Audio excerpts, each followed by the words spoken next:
don't know who the Cambodian Midget Fighting League are normally fighting. I don't know what tournaments... I assume it's each other. Well, I assume each other. It's midget fighting then? Yeah, well, let me just give you more information and then we can dissect it afterwards. Tickets had been sold out 3 weeks before the much-anticipated fight. The fight was organised when an angry fan contested Yang Shamoni, president of the CMFL, claiming that one lion could defeat his entire league of 42 fighters. So this bloke is going to the president and going, I reckon a lion could get all your midgets. I reckon he could destroy all of your 42 midget fighters. Now, apparently Shamoni, the president of the CMFL, he takes great pride in the league, and he's conveyed in a recent advertising campaign that his midgets will take on anything, man, beast or machine. Now, I don't know what kind of machine, again, midgets are fighting. But don't the midgets have a say in a this? washing machine. But the midgets going, all right, keep it down. No, we'll fight anything. Well, we won't fight anything. We'll fight each other. We're sort of like equally matched. No, we'll fight a beast or a machine. No. I'll fight another midget. I will fight any midget. When I said I'll take on anything, I meant another midget. Machines. So this bloke goes, I reckon a lion could take on your midgets. He goes, rubbish. Yes. And that is why an African lion was shipped in especially for the event, which took place a couple of Saturdays ago, in the city's Colosseum. I mean, they've got a Colosseum, Rick, which is already brilliant. So hold on, this is sanctioned by the city? Well, the Cambodian government allowed the fight to take place under the condition that they receive a 50% commission on each ticket sold, and that no cameras will be allowed in the arena. But we'll take 50%, but, you know, for dignity's sake, there's no cameras. You know, we don't want to make this into a spectacle. Yeah. No. It's just lion versus midget, but, exactly. You know. Well, 42. Never forget, there was 42 midgets. Now, this is the tragedy element, and this is why we shouldn't be laughing, because the fight was ended. Don't tell me the lion gets hurt. Well, the fight was ended, Rick, after only 12 minutes, after which 28 of the midget fighters were declared dead. Right. While the other 14 suffered severe injuries, including broken bones, lost limbs, and they were basically unable to fight. But the lion wasn't hurt? It would have seemed that the lion was okay. Oh, good. Because the lion had no choice in this. No. See, I love it when a human takes on a beast and comes unstuck. Because that lion was scared and defending itself. Those little midgets were loving it. They wanted to go... What do you mean they were loving it? You don't know that. Well, why would they do it? Well, what I find out... Well, I worried, you see, I don't know the ins and outs of this. I wonder if they were fighting against their will. I got the horrible feeling, because with all due respect to any midgets listening, they must be fairly easy to round up, right? You can probably corral some midgets fairly easily. You know, you do need some regular full-size people, and it'd be easy to grab some midgets and take them away, whisk them away, put them in a cage. No, because they don't, because a lot of them stand on each other's shoulders and wear a long coat. Sure. And a hat, and you go, oh, that's not a midget, let him go. Well, those ones are getting away with it. They're fine, they're wandering around, you know, fine. Because who's voluntarily going to join the Cambodian Midget Fighting League? But midgets who want a bit of action, who want to fight other midgets. They're allowed, they want to fight. They can't get in real boxing matches because the fellas are too big for them. But they can go, well, I'll tell you what, let's have our own little fighting league, right? But if I was on the Cambodian Midget Fighting League, I'd be livid. I'd be thinking to myself, well, I can't believe I listened to my agent and he's put me up fighting a lion. I mean, I should have just taken Panto in Grimsby. I can't believe I can't believe it. But hold on, though. I thought... Are they all really midgets, or are they lumping in dwarves with them? It's not specified, Rick, but... But that annoys me when people say, oh, look at these midgets, and I go, hold on, no, they're making the numbers with a couple of dwarves there. That's clearly only 39 midgets and 3 dwarves. Sure. Well, that's amazing. Carl, what are your thoughts instantly? I mean, you're about to have a take on that. Whose side am I meant to be on there? What? Well, I'd be on the lion side. I'd never go to a bullfight, but I love it when I see a matador gored to death. Because, again... The bull doesn't want to get in that ring and fight a bloke with swords, okay? So I love it. I think it's disgusting.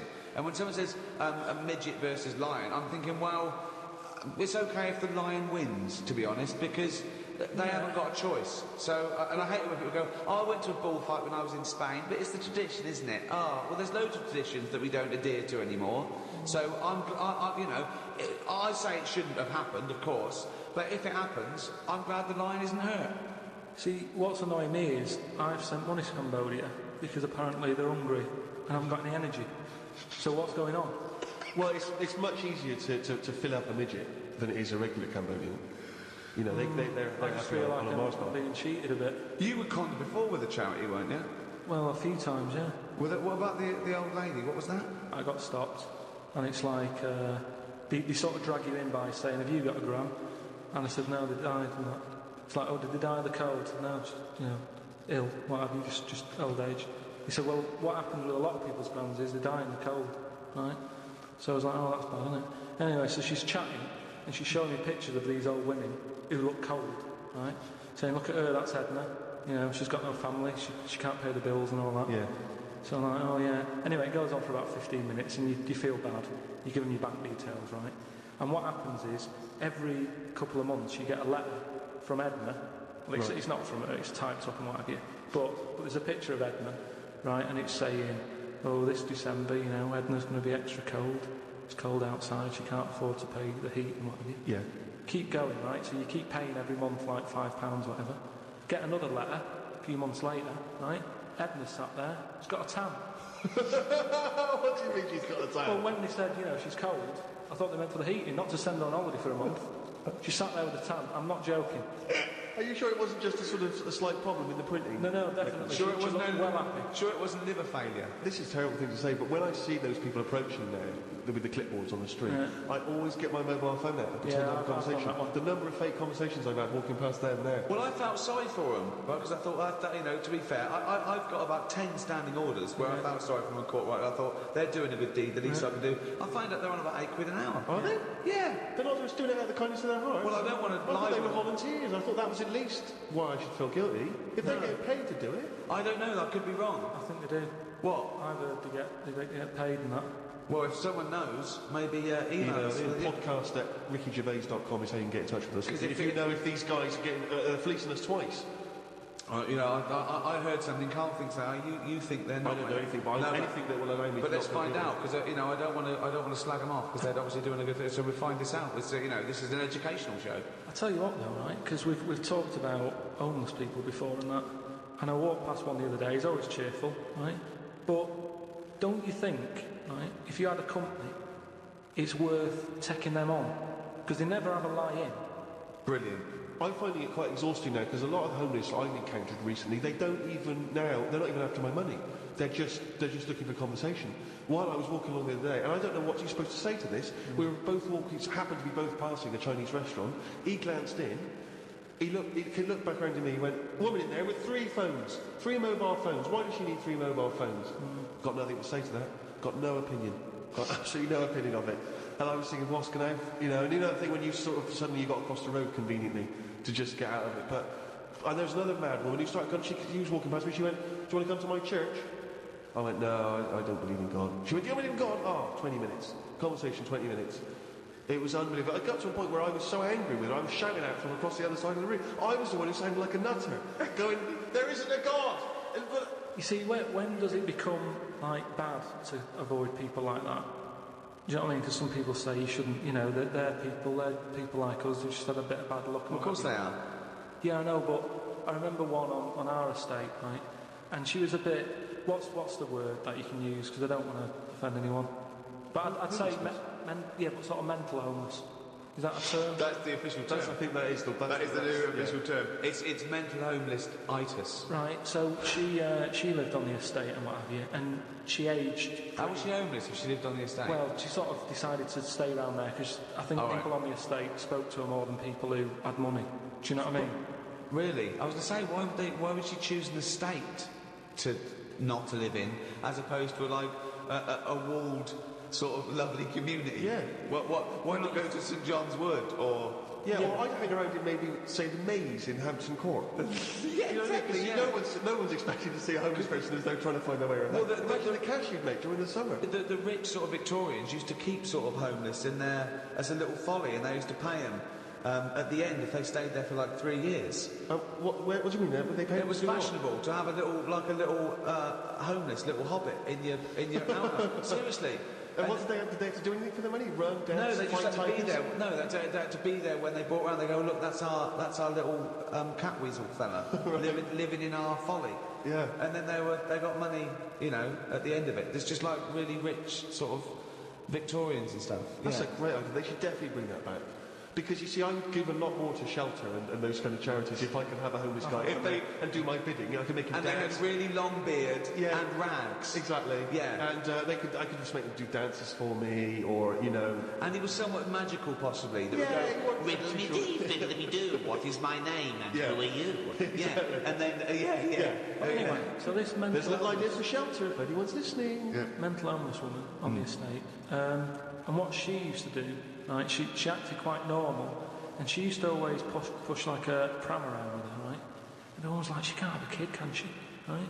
And she was dead happy every day. She was up and down, walking up and down the road. Anyway, one day she sort of walked past, right? Turned round and looked in the pram. There's a bucket with a face on it.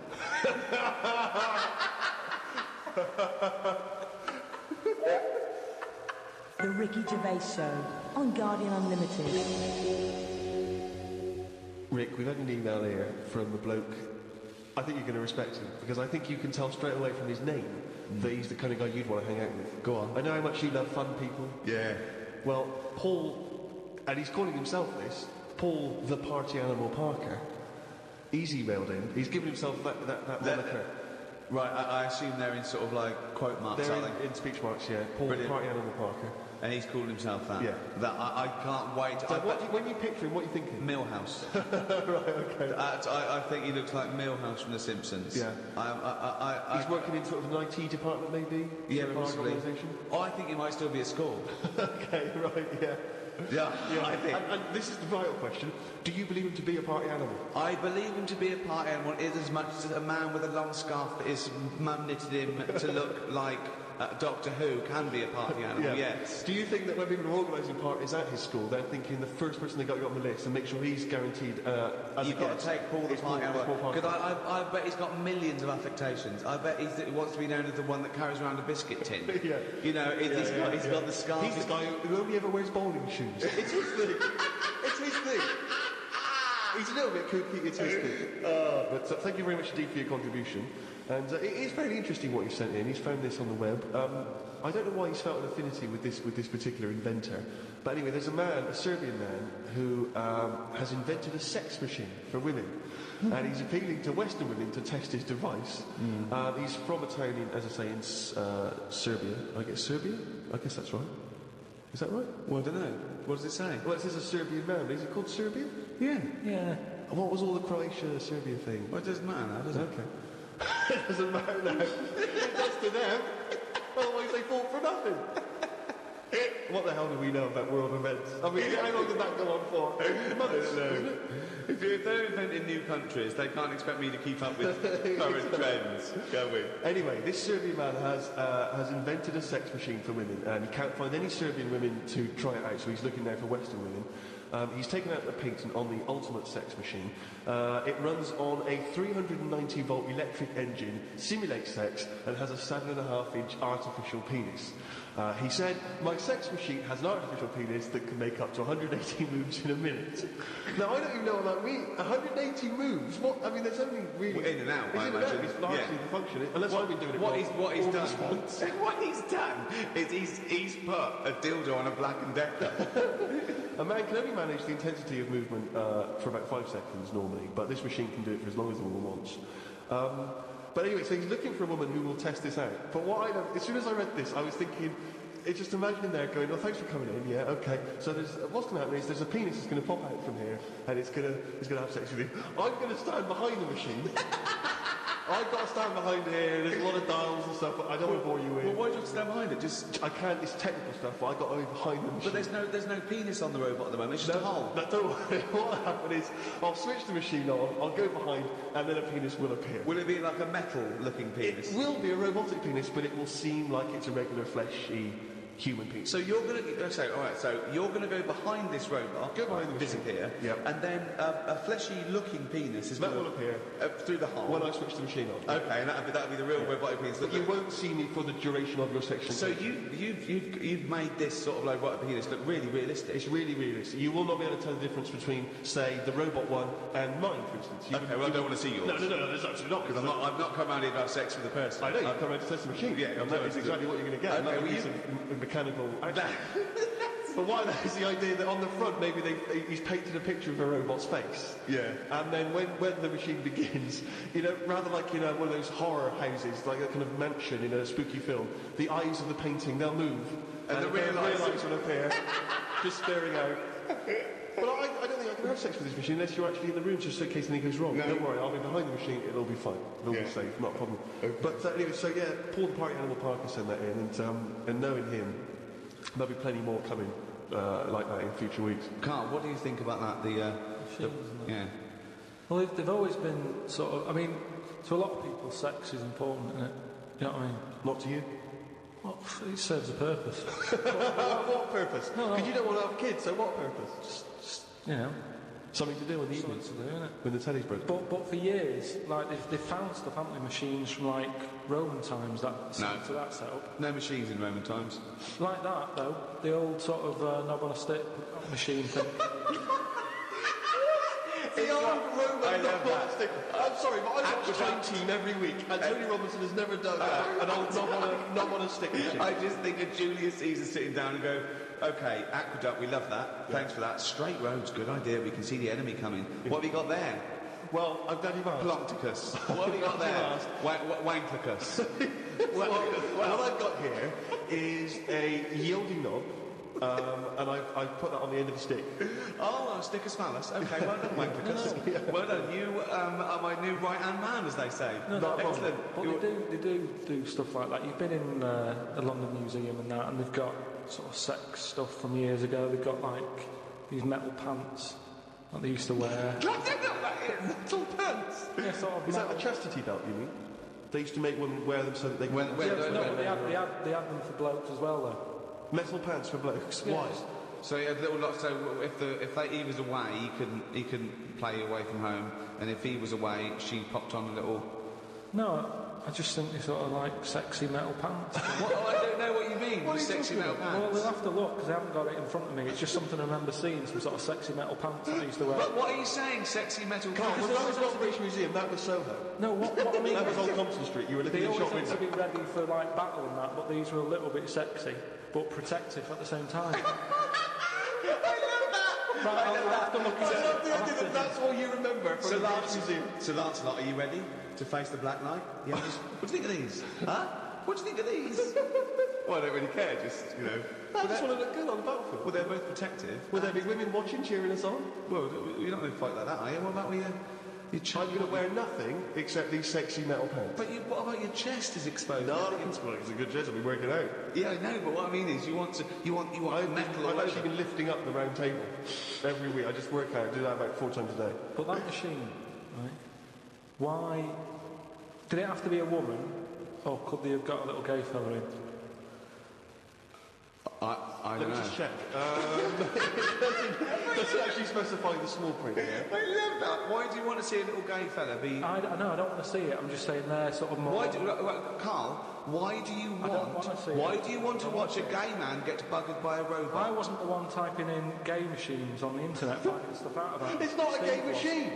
You just made it into a gay machine. Yeah, he wanted to pleasure women with this machine. Oh. You're saying, can I see a little gay fella get a robotic cock up his arse? You're the one requesting that, Karl I don't want that, Pilkington. I'm just saying that. You're the one that wants to see gay men with metal stuff up their anus. Oh, what I'm saying is they're more up for a bit more experimentation than. What are you saying? Why is that the case? Why? Why'd you say that? No, just they just butt plugs and that. I mean, what I'm saying is. What, you can't just say butt plugs and that. I'm just saying that I reckon they'd be up for it. What do you know about butt plugs? I don't know anything about them. I just remember seeing an advert for some once in a sex shop. What are you doing? No, I wasn't. I was just walking past. I was walking past the sex shop and that. And Your eyes sort of blinked, looking. Why were you walking past a sex shop? Just because I was on the way to work and that, and I passed one, and there was a little sort of one. It was open early, which I never understood. Right, it was about 8 o'clock in the morning. Right, and I Who's thought, rushing out to butt plugs rushing that out, early in yeah, the who morning, needs them now? Right, but I I sort must of get a bagel and some poppers on the way to work. I walked past it and it had like a little post-it note or postcard type thing, and it was like pop in now, buy an item, chuck in some free butt plugs. And I didn't know what they for. I'd never heard of them before. But all I'm saying is I've since found out what they do with them. What and if they do that with them, then give them a go on that.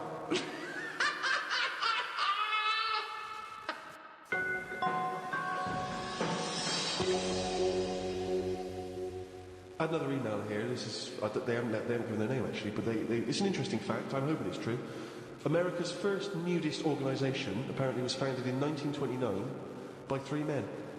Now, what intrigued me when I read that is the fact that it's clearly 3 blokes just trying to meet some nude women. They're all 52, balding. Exactly. With little sort of gold-rimmed glasses. Yeah. Yeah. And they're just wandering around, and it's all quite saggy down there, and they're just knocking on doors saying, we're just set up an organisation, it's perfectly above board, completely legitimate, it's a nudist organisation. You got any women in there that want to come and join us? Have you got any female members at the moment?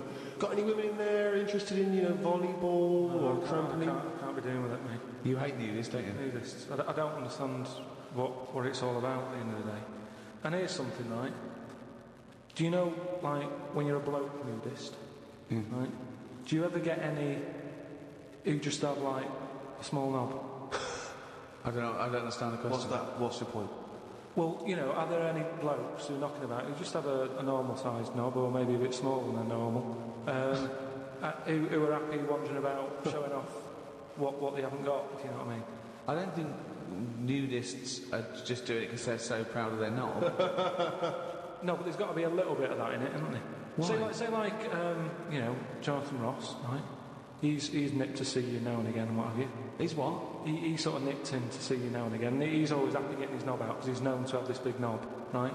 What do you mean he's known? Why is Jonathan Ross known to have this big knob? No, he just talks about it a lot, doesn't he? He's always saying about, but you'd like this, wouldn't you? But that's like me saying, I'm known for being a great lover. I say it a lot, it's clearly not the case. What evidence have you got that he's got a big knob? No, but the difference is he's happy to keep getting it out. It's different sort of me walking about going, I've got a big one and all that, but no one ever sees it.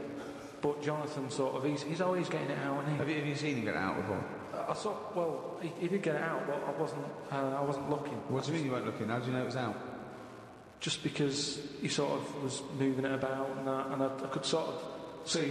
No, I wasn't looking though. It was that sort of thing where you can see something moving about, but you're like, I'm not looking at it. What, like an owl seeing a mouse? What I mean, it doesn't matter. All I'm saying is. So no, let's get back to this. You remembering vividly Jonathan Ross's penis? No, yes. I don't mean that. Why were you looking at his penis? I wasn't looking though. Well, it was clearly not meant to be looked at. I'm just saying, most blokes who, nudists, they must be pretty confident in themselves to, getting it out. And I wasn't looking. It's just that. I mean, I looked once. Okay. What was it like? What? Sorry, you looked at Jonathan's once? No, I was looking at another one. What? At the same time? No. Why are you looking at loads of men's penises? Where are you getting those bits? It's natural, that's what I'm saying. What do you mean? This is Carl takes a sneaky look at menscocks.com. No, what I'm saying is, it's natural. Where was this happening? You were in a gym? No. A lot of guys are getting changed. And you just you were at your bedroom window with a pair of binoculars, and there was a little fella across the road getting changed. I was at some night out once. Go on. So you were at heaven and you were in the toilet? It was some night out, and some people come running on the stage, right? Some music started coming on, and these 4 people ran out. It was 2 women. So you were at a gay strip club? It wasn't gay night, it was just a normal night out. Well, some sort of party night out. Right. These people come running on, right? You got 2 women, you got 2 blokes. Right. They whip their knickers off, the fellas whip their undies off. At the same time? Yeah, all at the same time. Was it like a choreographed thing? Like, what's it? Chippendales? No, like Cheryl Baker was in it.